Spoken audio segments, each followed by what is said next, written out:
اعوذ باللہ من الشیطان الرجیم بسم اللہ الرحمن الرحیم السلام علیکم ورحمۃ اللہ وبرکاتہ۔ پیارے بچوں، آج ہم جمعۃ المبارک کے متعلق سنیں گے انشاءاللہ۔ جمعۃ المبارک، جمعۃ المبارک ہفتے کا سب سے بہترین دن ہے۔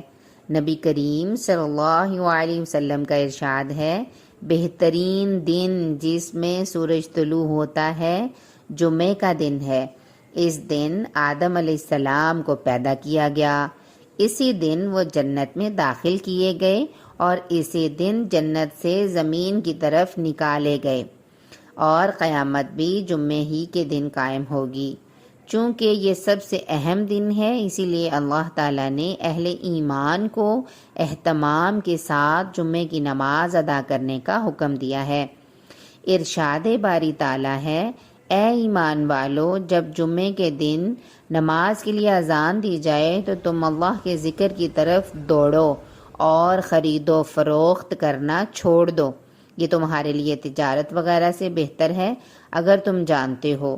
اس آیت سے ہمیں بالکل واضح اور صاف پتہ چلتا ہے کہ نماز جمعہ فرض ہے۔ رسول اللہ صلی اللہ علیہ وسلم کا فرمان ہے، نماز جمعہ ہر مسلمان پر جماعت کے ساتھ فرض ہے، سوائے 4 قسم کے لوگوں کے: غلام، عورت، بچہ اور مریض۔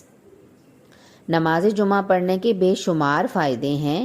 حضرت سلیمان فارسی رضی اللہ تعالیٰ عنہ بیان کرتے ہیں کہ رسول اللہ صلی اللہ علیہ وسلم نے فرمایا، جو شخص جمعے کے دن نہائے اور جس قدر پاکی حاصل ہو سکے کرے، اور تیل یا اپنے گھر میں موجودہ خوشبو لگائے، پھر وہ گھر سے نکلے اور مسجد میں 2 آدمیوں کے دوران گھس کر یعنی ان میں تفریق نہ کرے، بلکہ جہاں جگہ ملے بیٹھ جائے، پھر اپنے مقدور کے مطابق نماز پڑھے، پھر جب امام خطبہ شروع کرے تو خاموش رہ کر سنے، اور اس جمعے سے پچھلے جمعے تک کے درمیانی مدت میں ہونے والے گناہ بخش دیے جائیں گے۔ رسول اللہ صلی اللہ علیہ وسلم نے فرمایا، اس میں ایک گھڑی یعنی کہ جمعہ کے دن ایک گھڑی ایسی ہوتی ہے کہ جس مسلمان کو میسر آ جائے تو وہ اس میں کھڑا ہو، نماز پڑھ رہا ہو، اور وہ اللہ جس چیز کا سوال کرتا ہے، یعنی کہ وہ انسان جس چیز کا سوال کرتا ہے، اللہ تعالیٰ اسے ضرور عطا فرما دیتا ہے۔ یعنی رسول اللہ صلی اللہ علیہ وسلم کا فرمان ہے، جو شخص غسل کر کے جمعہ کے دن آتا ہے اور خطبہ شروع ہونے تک جس قدر ہو سکے نوافل ادا کرتا ہے، پھر جمعہ کا خطبہ شروع سے آخر تک خاموشی کے ساتھ سنتا ہے، تو اس کے گزشتہ جمعے سے لے کر اس جمعے تک مزید 3 دن کے گناہ معاف کر دیے جاتے ہیں۔ اس سے ہمیں پتہ چلا کہ جمعۃ المبارک ہمارے لیے کتنا زیادہ مبارک ہے۔ ہم اسی لیے تو اس کو جمعۃ المبارک کہتے ہیں، کیونکہ یہ سارے دنوں سے زیادہ مبارک دن ہے۔ اچھا، اس کے بعد جہاں تک کبیرہ گناہوں کا تعلق ہے تو ایک مسلمان کے لیے لازم ہے کہ وہ اسے سچے دل سے توبہ کرے اور 5 نمازیں ادا کرے، ایک جمعہ دوسرے جمعے تک اور ایک رمضان دوسرے رمضان تک درمیانی مدت کے گناہوں کو مٹا دینے والا ہے، جبکہ کبیرہ گناہوں سے اجتناب کرنا چاہیے۔ ہمیں ہر گناہ سے ہمیں بچنا چاہیے، اور ہمیں چاہیے کہ ہم ہر نیکی کے لیے آگے بڑھیں۔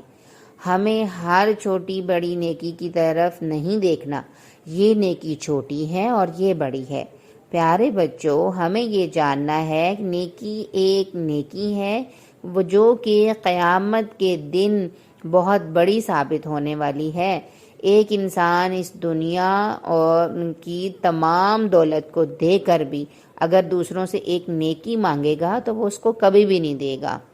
پھر کیا ہوگا؟ وہ اپنی نیکی دوسروں کو دے گا، جس نے کسی کے ساتھ برا کیا ہوگا۔ تو ہمیں اس دنیا میں چھوٹی اور بڑی نیکی، ہر طرح کی نیکیوں کو سمیٹنا ہے، اور خاص طور پر جو آج ہم نے سنا ہے اس کے اوپر عمل بھی کرنا ہے اور اپنے دوستوں کے ساتھ شیئر بھی کرنا ہے۔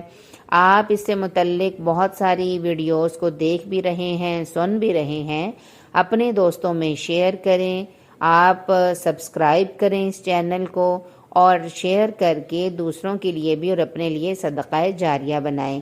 جزاکم اللہ خیر۔ السلام علیکم ورحمۃ اللہ وبرکاتہ۔